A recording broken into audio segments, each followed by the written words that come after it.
Hey, good evening. 6 o'clock Saturday evening, and I said I'd go live. So here I am live. It'll be nice to see who's jumping on this one. So I'll just wait for a few seconds and see who jumps on. We go there. Sally's there. Hello, Sally. How are you? Penny's there. Penny, nice to see you. Yeah, there's a few jumping on now. Well, it's great that you're willing to give up your Saturday evening. Well, not all of it actually, but you know. I think we'll go on for about half an hour, 40 minutes. We'll see how we do. Last time I did the live, I think we were on for about 45 minutes. Hi, Cole Bansal. Hello. Yeah. Hi, Nora. Hi, Sally. Good to see you too. Hi from Montreal. Oh, thank you for joining us. Melanson. Iris, good to see you there. Geneva, Switzerland, California. Wow, I'm flattered. Yeah. Someone else from across the ocean. Fantastic. Brilliant. Well, it's lovely to see you all. Thank you for joining me once again.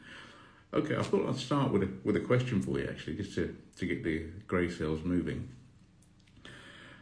If you had a piece of paper, just a standard piece of paper, and you folded that piece of paper 50 times, so you folded it in half, and you folded it in half again, so each time you fold it, you're doubling the thickness. And by the way, for the skeptics on here who will say you can't fold a piece of paper more than 7 times, this is just a mathematical exercise, all right? But it has a meaning. So you managed to fold a piece of paper 50 times. How tall or thick do you think that final stack of paper would be? And when I do this on courses, people say, oh, it'll be this thick or size of a house.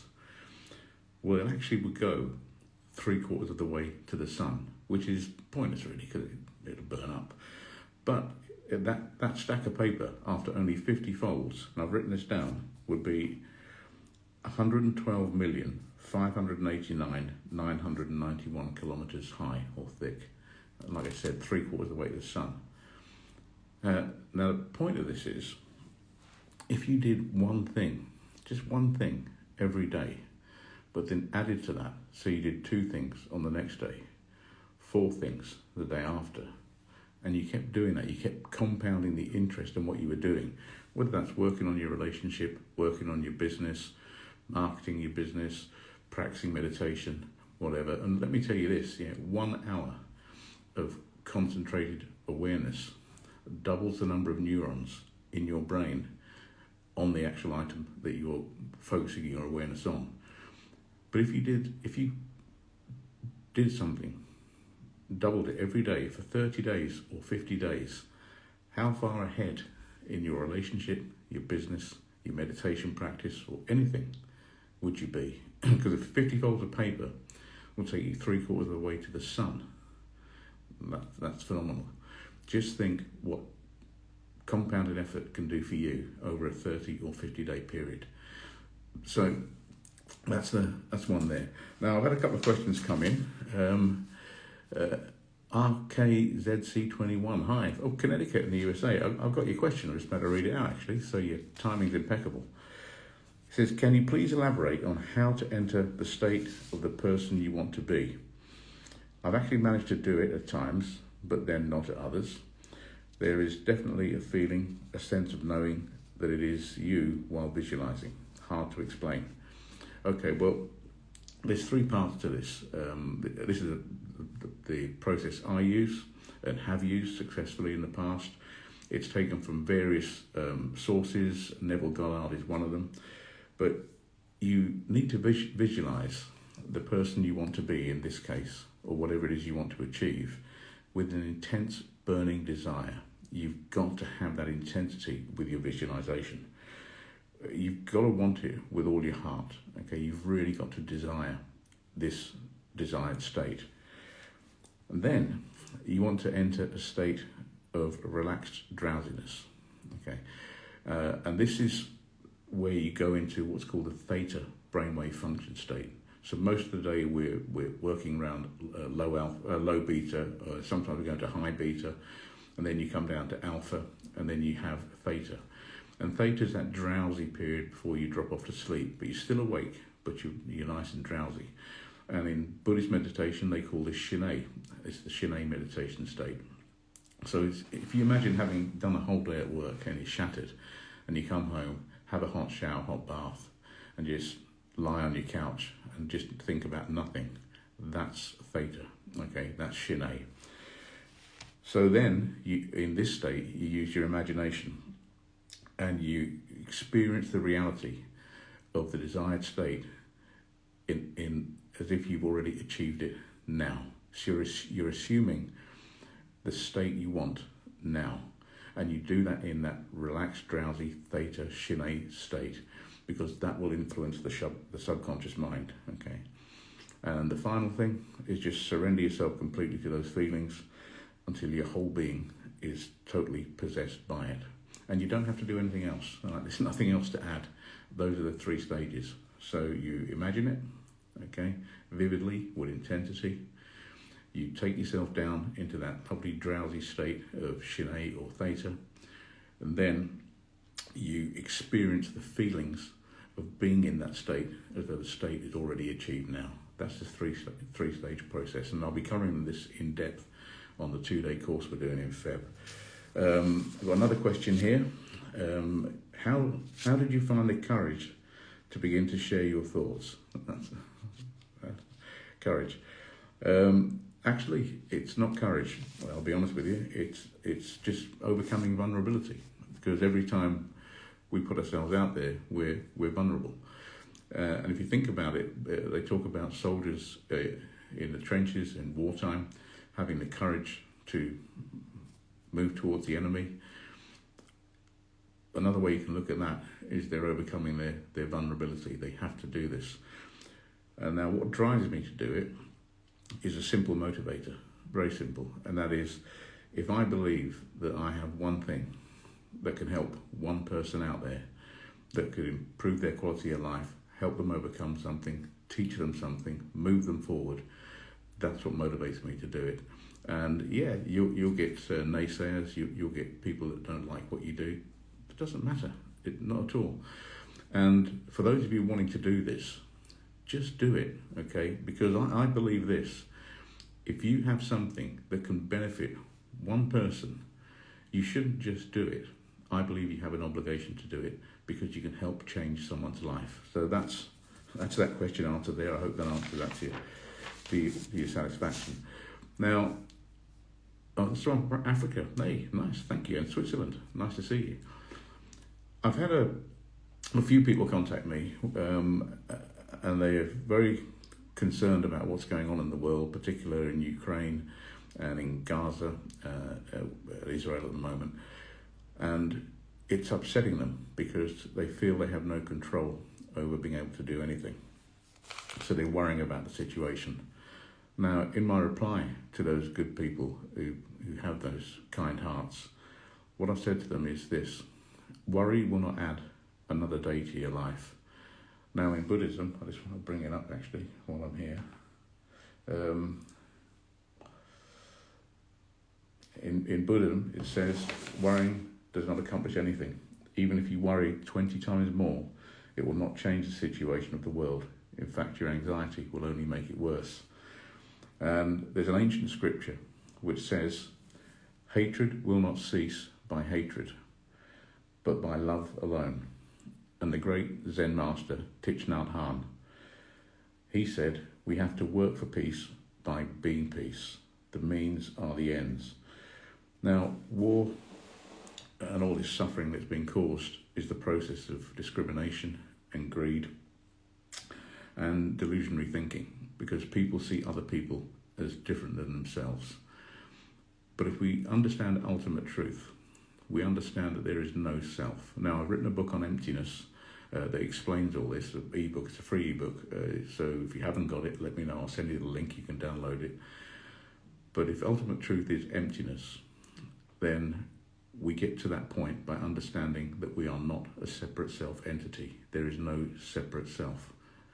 Separate self gives rise to dualistic thinking. And then we have things like good and evil, right and wrong, left and right. But if you think about it, right and wrong are two sides of the same coin. You can't have one without the other. So when we understand emptiness, we understand this concept that we are empty of something called a separate self. And that means because we're empty, we are full. We're actually full of everything in the cosmos. So we are the child in Gaza. That child is me, and I am that child, as you all are too. We are the soldier, and we are the civilian. There's a saying in Buddhism that this is because that is. So wars happen because of the way other things occur. And again, if I go back to Thich Nhat Hanh here, he says, we are not separate. We are inextricably interrelated. The rose is the garbage. The soldier is the civilian. The criminal is also the victim. The rich man is the very poor woman, and the Buddhist is the non-Buddhist. This is like this because that is like that. No one among us has clean hands. None of us can claim that the situation is not our responsibility. The child who is forced to work as a prostitute is that way because of the way we are. The refugees who are forced to live in camps have to live like that because of the way we live. The arms dealers do their business so that our economies can continue to grow and they can benefit. This helps to create that, and that helps to create this. Wealth and poverty, the affluent society and the poor society are. The wealth of one society is made up of the poverty of the other. Wealth is made of non-wealth elements, and poverty is made of non-poverty elements. We are responsible for everything that happens around us. If we look into ourselves with the eyes of interbeing, we see the young prostitute, the child soldier, the starving mother, and the migrant worker. We bear their pain and the pain of the whole world. It is from this insight of interbeing that true compassion will be born in our hearts, and we will know what to do and what not to do to help the situation. Now, what we can do is practice mindfulness.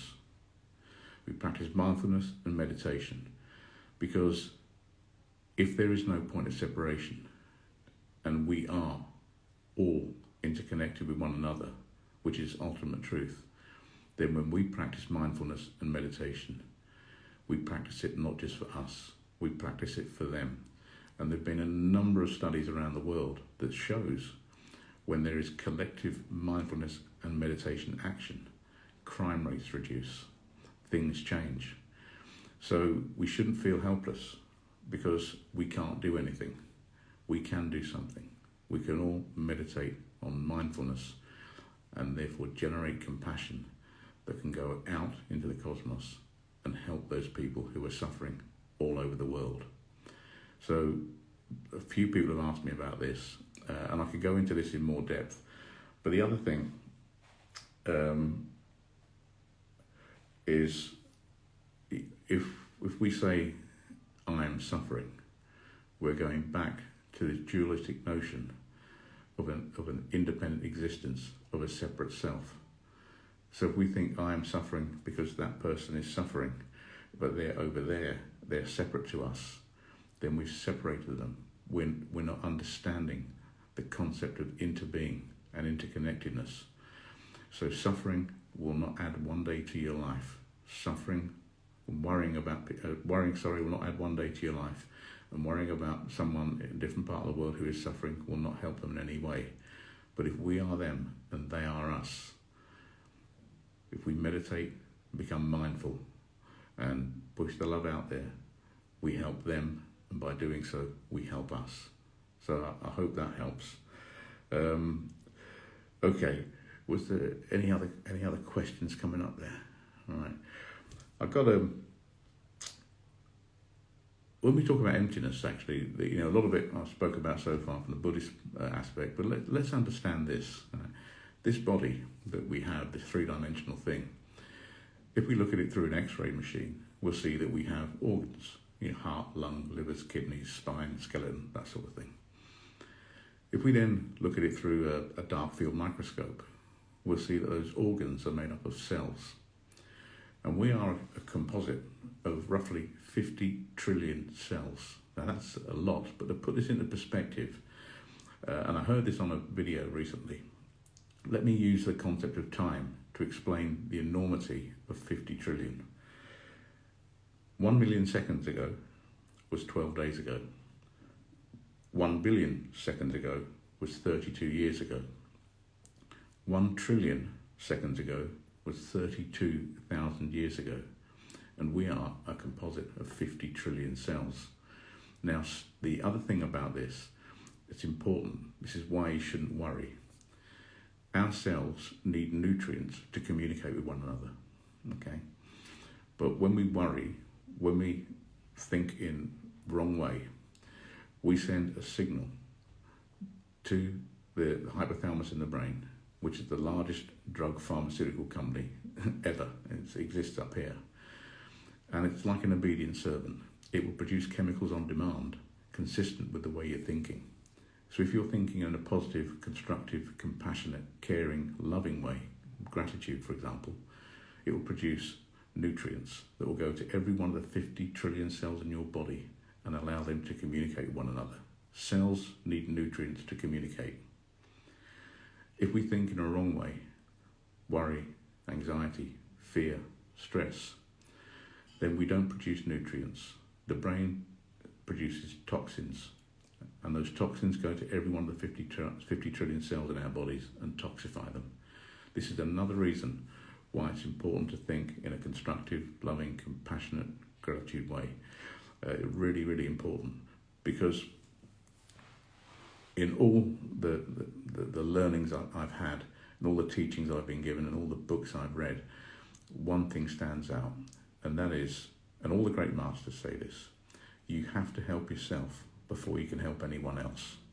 Because if you can't help yourself and you don't take care of yourself, you can't look after anyone else. So going back to the suffering in the world, if we're causing ourselves anxiety and fear, then we're not helping ourselves. How can we help anyone else? So hopefully you'll see how all this thinking comes about. But it gets even more interesting when we look at the concept of our bodies. Our cells, if we break them down, are made up of atoms. And atoms are 99.999999% empty space. Now, if we took all the empty space out of every atom in our body, what would be left of us would be nothing bigger than the size of a grain of sand or a grain of salt. If we took all the empty space out of every atom in every human being's body on planet Earth, the amount of material, the mass that would be left, would be nothing bigger than a tennis ball or an apple. Right? That's it. So we are fundamentally energy, and energy is consciousness. So the vibrational frequencies we create in our minds by the way we think affect our consciousness and affect our perception of reality. Now here's another thing for you. 98% of the atoms that are in your body today weren't there 12 months ago. All right? Every time you breathe in, you ingest new atoms. Every time you breathe out, you exhale them. Now, energy cannot be destroyed, cannot be created, can only be transformed. So when you breathe out your atoms, your energy, someone else will breathe them in. And when we breathe in, we're breathing in someone else's subatomic particles into our body. This is another reason for the evidence as to why we're all connected. I mean, as you breathe now, you could be breathing in the atoms of Jesus Christ, the Buddha, Adolf Hitler, anyone in history, because at that level, the energy cannot be destroyed, cannot be created, can only be transformed. So this is another important concept to understand. But here's a good thing. That empty space is not emptiness. And this sits so comfortably with the Buddhist explanation of emptiness, because people get this wrong. They think when we talk about emptiness, we mean a void where nothing exists. Now that couldn't be further from the truth. Emptiness means we are full of everything in the cosmos. The only thing we are empty of is a separate self, a separate identity that creates separation between me and you and everyone else on the planet, because we're all interconnected, as I said earlier on. So we're empty of a separate self, but full of everything in the cosmos. Now think about this, right? If you look at quantum mechanics, quantum physics, what they demonstrate at the lowest level, where the particles that make up the atoms are, is these particles pop in and out of existence all the time. So 1 minute they're there, 1 minute they're not.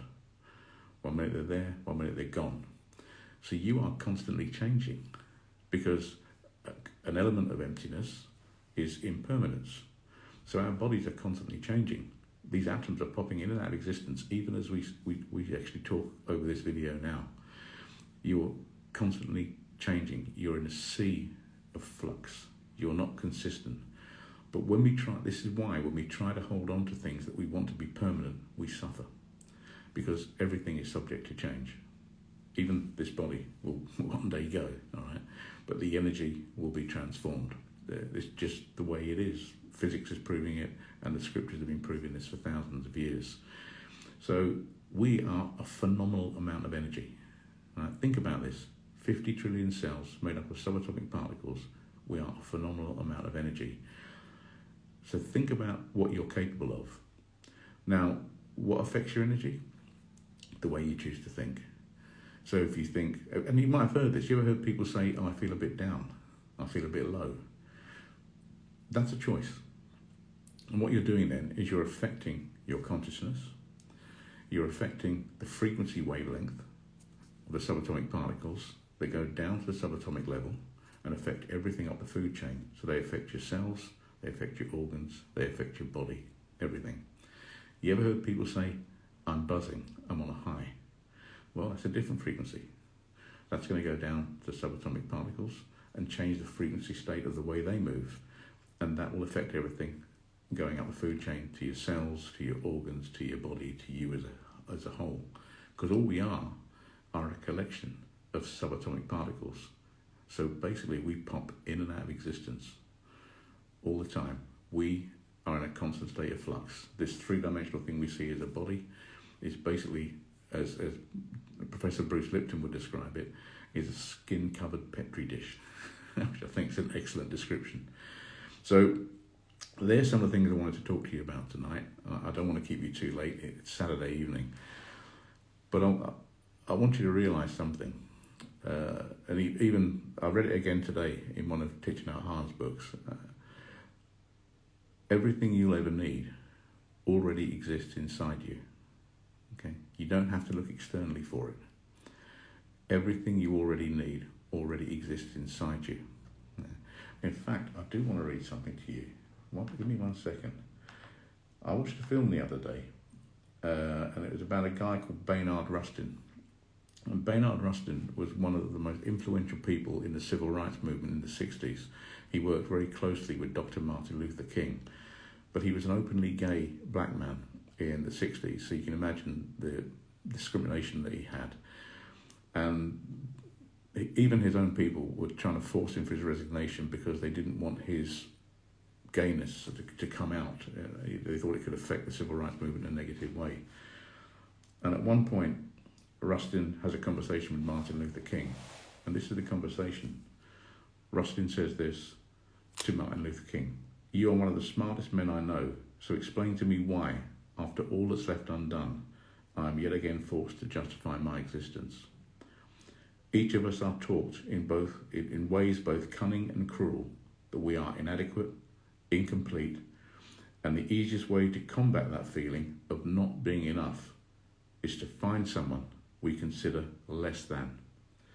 Less than because they are poorer than us, or because they are darker than us, or because they desire someone our churches and our laws say they should not desire.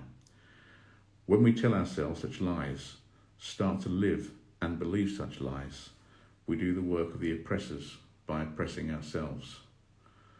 Strom Thurmond was a politician in America, a very racist politician, and Hoover, which is J. Edgar Hoover, the president. So Strom Thurmond and Hoover don't give a shit about me. What they really want to destroy is all of us coming together and demanding this country change. Are they expecting my resignation? Martin Luther King's reply to Rustin. Some are, yes. Rustin to Martin Luther King. Then they are going to have to fire me because I will not resign. On the day that I was born black, I was also born homosexual. They either believe in justice for all or they don't. I thought that was quite a powerful message that I actually wrote it down, and I thought I want to share it with you tonight. But think about this bit got me here. You know, each of us are taught in ways both cunning and cruel, that we are inadequate, incomplete. And the easiest way to combat that feeling of not being enough is to find someone we consider less than. Many of you listening to this may be in that position where you've been taught that you are not enough, you are inadequate, you are incomplete, you are less than, you'll never be as good as if you want. Let me tell you something now, you are more than. You are as good as what you want. You have universal power inside you within those 50 trillion cells. Your consciousness is linked to the consciousness of the cosmos. Your consciousness is linked to the consciousness of every living being, every sentient being, and everything on this planet. You already have all you need to be whoever you want to be inside you. So going back to the first question, one of the first questions I answered today, about how do I become the person I want to be? Because of emptiness, because of interbeing, because of impermanence, because of quantum physics, okay, entanglement in particularly. You already are. You just need to believe it, okay? And when you start to believe it with faith, with passion, with intensity, you'll start to act on it. And when you start to act on it, and you start to focus on it, and meditate on it, and remember what I said earlier on, 1 hour of focused concentration doubles the number of neurons in your brain connected to what you're focusing on. You can build a network, a physical structure in your head of what you desire to be now. You assume that you're that thing, you're that person you want to be now, and you generate the feelings of being in that state now, and nothing can stop you. All right? Okay. Hope that helps. I said we'd go for about half an hour. I'm 3 minutes short, but have a great Saturday evening. Thank you so much for joining me. I'd appreciate your feedback on this. If it's helping, let me know. I'll do more of them. If you have any suggestions or comments, let me know. And for those of you joining me in February, on the 3rd and 4th of February, I'm looking forward to meeting you there in person, and we'll go into this in more depth because we've got 2 whole days to cover this, and that we go into great depth. We link in all the science with the philosophy, show you all the evidence, and then you're off and running. So I look forward to seeing you on the 3rd and 4th of Feb, and thank you very much for joining me on a Saturday night. Okay, have a good evening, take care, be good. I've just got